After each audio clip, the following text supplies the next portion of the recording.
Et si la nature nous jugeait? Chers membres du jury, distinguées personnalités, mesdames et messieurs, camarades orateurs, bonsoir. Et si ce soir, la nature prenait le corps? Et si, face à cette assemblée prestigieuse, elle nous demandait des comptes? Et si les vents, les pluies, les arbres devenaient des témoins d'un procès silencieux?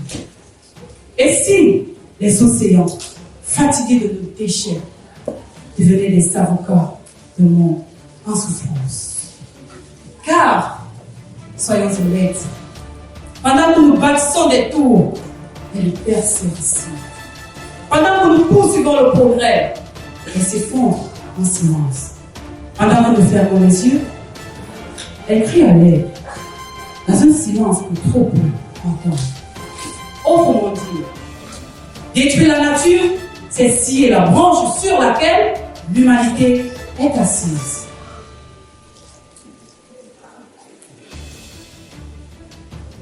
Autrement dit, détruire la nature, c'est scier la branche sur laquelle l'humanité est assise.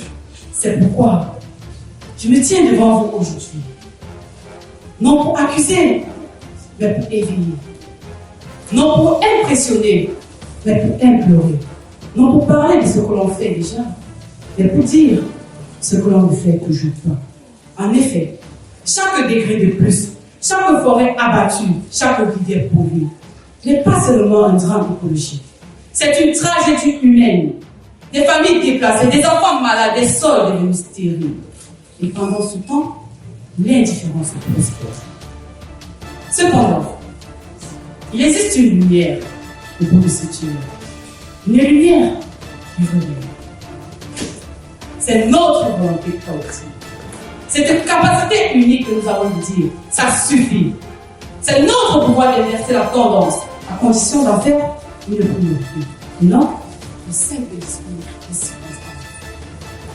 Permettez-moi.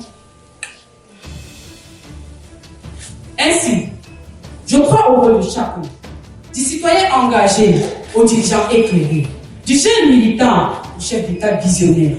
Car le véritable leadership aujourd'hui ne se mesure plus à la puissance économique, mais à la capacité de préserver le souffle de la vie sur eux.